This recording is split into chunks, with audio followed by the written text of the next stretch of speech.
मध्य प्रदेश में अतिथि शिक्षकों का आंदोलन परवान चढ़ रहा है। कहीं उन्हें गोली मारने की धमकी दी जा रही है तो कभी उन पर ताबड़तोड़ लाठियां बरसाई जा रही हैं।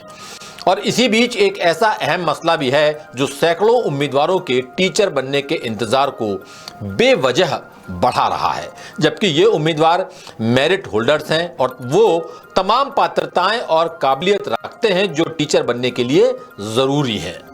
मामला जुड़ा हुआ है जनजातीय कार्य विभाग की मनमानी से, जिस विभाग से सैकड़ों अभ्यर्थी साल भर से ज्यादा वक्त से ज्वाइनिंग का इंतजार कर रहे हैं। हैरानी की बात यह है कि जनजातीय कार्य विभाग जिन उम्मीदवारों की नियुक्ति में अड़ंगा लगा रहा है वो 2022-23 की शिक्षक पात्रता और चयन परीक्षा के टॉपर हैं और इनकी काउंसलिंग तक हो चुकी है।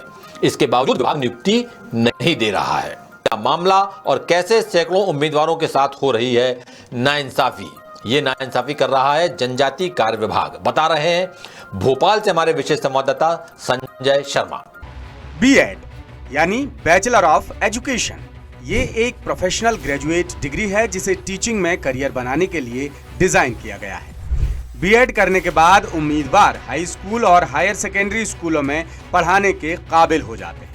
टीचर बनने की चाह लेकर हर साल लाखों युवा बीएड करते हैं, उसके बाद शिक्षक भर्ती परीक्षा देते हैं, अच्छे नंबरों से क्वालिफाई करते हैं, तमाम सरकारी पात्रताओं और योग्यताओं को पूरा भी करते हैं और जब नियुक्ति की बारी आती है तो सरकारी विभाग मनमाने पेंच फंसाकर उम्मीदवारों का इंतजार बढ़ा देते हैं। कम से कम मध्य प्रदेश में तो फिलहाल ऐसा ही हो रहा है, जहां जनजातीय कार्य विभाग उन उम्मीदवारों को ज्वाइनिंग नहीं दे रहा है जो 2022 की शिक्षक भर्ती परीक्षा के टॉपर हैं। विभाग बीएड की उस डिग्री को मानने को तैयार ही नहीं है जो उम्मीदवारों ने भर्ती प्रक्रिया के दौरान हासिल की, जबकि शिक्षकों के लिए नियम कायदे बनाने वाला राष्ट्रीय अध्यापक शिक्षा परिषद यानी एनसीटीई साफ कह रहा है कि शिक्षक भर्ती में बीएड की डिग्री मान्य है। वहीं उत्तर प्रदेश में शिक्षक भर्ती के एक मामले में सुप्रीम कोर्ट तक बीएड होल्डर्स उम्मीदवारों के पक्ष में फैसला दे चुका है, यानी एनसीटीई गाइडलाइन जारी कर चुका है, सुप्रीम कोर्ट फैसला दे चुका है, लेकिन मध्य प्रदेश का जनजातीय कार्य विभाग अपनी धुन में मस्त है और बेवजह उम्मीदवारों की नियुक्ति में रोड़े अटका रहा है। अब हैरान और परेशान उम्मीदवार लगातार सरकारी दफ्तरों के चक्कर काट काट कर नियुक्ति की मांग कर रहे हैं। माननीय सुप्रीम कोर्ट ने हवाला दिया है और एनसीटी ने दिया है। इसी को अन्य राज्य जैसे छत्तीसगढ़ राज्य हुआ उसने भी इस बात को माना है और प्रथम वर्ष में और प्रवेशित छात्रों को उन्हें यानी शिक्षक चयन परीक्षा में मान्य किया है और साथ ही उत्तराखंड ने भी इसको मान्य किया है। उनने भी इसको एनसीटी गाइडलाइन मान के अपना जो नोटिफिकेशन जारी किया है और प्रथम वर्ष को या प्रवेशित हैं या अध्ययनरत छात्र हैं उनको मान्य किया। उसमें सरकार इस ओर ध्यान दे, क्योंकि सरकार भी जो मंत्री हैं उनको भी हम अवगत करा चुके हैं इस केस से, लेकिन उनने भी हमारी बात को नहीं सुना है। तो उसमें तो ये कहना कि हमारे द्वारा नियम बनाए गए हैं, हम जैसे नियम बनाएंगे उस हिसाब से चलेंगे। सुप्रीम कोर्ट से हमें कोई लेना नहीं है, क्योंकि बोलना ये यूपी राज्य है उसके तहत दिया गया था जो जजमेंट था, तो हमें उससे कोई लेना नहीं है। हमारे जो नियम है तो हम खुद बनाते हैं और हम खुद इसको किसको नियुक्ति देना है किसको नहीं देना है ये हमारा मामला है। भरत जैसे सैकड़ों युवा हैं जो एक साल से भी ज्यादा वक्त से नियुक्ति के लिए परेशान हो रहे हैं। अब आगे बढ़ने से पहले जरा नियुक्ति प्रक्रिया के बारे में जान लेते हैं। मध्य प्रदेश लोक शिक्षण संचालनालय ने सितंबर 2022 में उच्च माध्यमिक और माध्यमिक शिक्षक भर्ती प्रक्रिया शुरू की थी। कर्मचारी चयन मंडल यानी ईएसबी के जरिए ऑनलाइन भर्ती के लिए अभ्यर्थियों ने तमाम जरूरी डॉक्यूमेंट्स अपलोड किए थे। दिसंबर 2022 में परीक्षा हुई और 2023 में रिजल्ट घोषित हुआ। फिर काउंसलिंग की बारी आई तो इसमें महीनों लग गए। जैसे तैसे काउंसलिंग प्रोसेस शुरू हुई, लेकिन बड़ी संख्या में चयनित अभ्यर्थियों को डॉक्यूमेंट वेरिफिकेशन के दौरान बाहर कर दिया। यहीं से सैकड़ों उम्मीदवारों की बड़ी परेशानी शुरू हो गई, जिसका समाधान आज तक नहीं निकल पाया। एक साल से भी ज्यादा वक्त से काबिल उम्मीदवार ज्वाइनिंग की मांग लेकर यहां वहां भटक रहे हैं। उनका कहना है कि सुप्रीम कोर्ट ने 16 जुलाई 2019 को उत्तर प्रदेश के एक मामले में बीएड में प्रवेश लेने वाले और अध्ययनरत अभ्यर्थियों को शिक्षक भर्ती परीक्षा में शामिल होने के लिए पात्र माना था। राष्ट्रीय अध्यापक शिक्षा परिषद यानी एनसीटीई भी 4 अगस्त 2022 को निर्देश जारी कर बीएड करने वाले अभ्यर्थियों को शिक्षक भर्ती के लिए पात्र घोषित कर चुका है।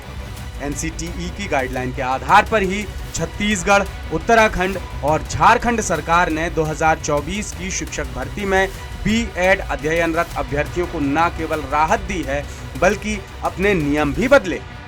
उत्तराखंड में भी बीएड प्रवेशी और अध्ययनरत छात्रों को शिक्षक भर्ती परीक्षा में शामिल होने के लिए योग्य माना गया और मध्य प्रदेश में ही 2018 की उच्च माध्यमिक शिक्षक भर्ती में भी बीएड अध्ययनरत अभ्यर्थियों को डिग्री पूरी करने के लिए अतिरिक्त समय दिया गया। यानी तमाम स्पष्ट नियम कायदों समेत सुप्रीम कोर्ट के फैसले और एनसीटीई के निर्देश के बावजूद जनजातीय कार्य विभाग तानाशाही पर उतारू है और उम्मीदवारों को नियुक्ति नहीं दे रहा, जिस वजह से उम्मीदवार बेहद नाराज हैं, बेहद परेशान हैं। उन्होंने सरकार से गुजारिश की है कि उनकी योग्यता, पात्रता और नियमों को ध्यान में रखकर जल्द से जल्द कोई ठोस नतीजा निकाला जाए। जब पात्रता परीक्षा का जो फॉर्म भरा गया था 27/1/2023 को, उस समय हम प्रथम वर्ष में थे, अंतिम वर्ष में नहीं थे, इसलिए सर हमको अपात्र किया जा रहा है। हम लोग जो दस्तावेज सत्यापन में गए वहाँ भी हमको अपात्र बताया गया था और अभी जनजाति कार्य विभाग से हमको सुनवाई हेतु एक पत्र आया था, तो हम यहाँ इनके समक्ष प्रस्तुत हुए थे। सभी जो दस्तावेज थे, माननीय सुप्रीम कोर्ट का जो निर्णय था 16/7/2019, जिसमें लिखा है कि बीएड में अकेला जो प्रवेश ले चुका व्यक्ति है वो भी पात्रता परीक्षा देने के लिए एलिजिबल है, पात्र है। इसी के आधार पर एनसीटी ने भी अपनी गाइडलाइन में संशोधन किया था 4/8/2022 को। उसके अनुसार भी बीएड में प्रवेश ले चुका जो व्यक्ति है, चाहे वो प्रथम वर्ष में हो या द्वितीय वर्ष में हो, वो भी पात्र है। जब हमने ये सब बात विभाग के सामने रखी तो वो एनसीटी को भी कुछ भी नहीं मानते हैं, ना सुप्रीम कोर्ट के आदेश को मान रहे हैं। वो कह रहे हैं कि हम हमारी जो भर्ती की जो नियम पुस्तिका है उसी के अनुसार चलेंगे। अभ्यर्थियों का यह भी कहना है कि जनजातीय कार्य विभाग एक भर्ती में अलग नियम चला रहा है और दूसरी भर्ती में अलग नियम चला रहा है। काउंसलिंग में पहुंचे अभ्यर्थियों को अचानक बताया गया कि ऑनलाइन आवेदन की आखिरी तारीख के वक्त अभ्यर्थी बीएड के फाइनल ईयर में नहीं थे, जबकि उम्मीदवार काउंसलिंग से पहले ही बीएड की डिग्री हासिल कर चुके थे। अब अभ्यर्थी परेशान है, हैरान है कि 2018 में उच्च माध्यमिक शिक्षक भर्ती के दौरान बीएड की डिग्री की अवधि से जुड़ी कोई पाबंदी नहीं थी। 2018 की भर्ती प्रक्रिया में बीएड की डिग्री हासिल करने के लिए उम्मीदवारों को 4 साल का अतिरिक्त समय दिया गया था। फिर 2022 में चयनित अभ्यर्थियों की बीएड की डिग्री को बाकायदा मान्य किया गया था, लेकिन अब पता नहीं अचानक ऐसा क्या हो गया कि जनजातीय कार्य विभाग सुप्रीम कोर्ट के फैसले और एनसीटीई के निर्देश भी नहीं मान रहा। हालांकि ऐसा पहली बार नहीं है जब शिक्षक भर्ती में बीएड की डिग्री को लेकर विवाद हुआ। इससे पहले भी देश के अलग अलग राज्यों में कई तरह के विवाद सामने आ चुके हैं, जिन्हें देखते हुए केंद्र सरकार की विधिक संस्था एनसीटीई ने 2022 में सकारात्मक पहल की। एनसीटीई की गाइडलाइन में साफ लिखा है कि टीटीसी यानी टीचर्स ट्रेनिंग कोर्स जैसे बीएड में एडमिशन लेने वाले या अध्ययनरत अभ्यर्थी शिक्षक पात्रता परीक्षा में शामिल हो सकते हैं। मध्य प्रदेश में उम्मीदवारों की ज्वाइनिंग का मामला जनजातीय कार्य विभाग के 1129 पदों पर भर्ती से जुड़ा है, जिस पर ये उम्मीदवार भर्ती की मांग कर रहे हैं। लेकिन तमाम नियम कायदों, आदेशों और निर्देशों को दरकिनार कर जनजातीय कार्य विभाग गजब की मनमानी कर रहा है।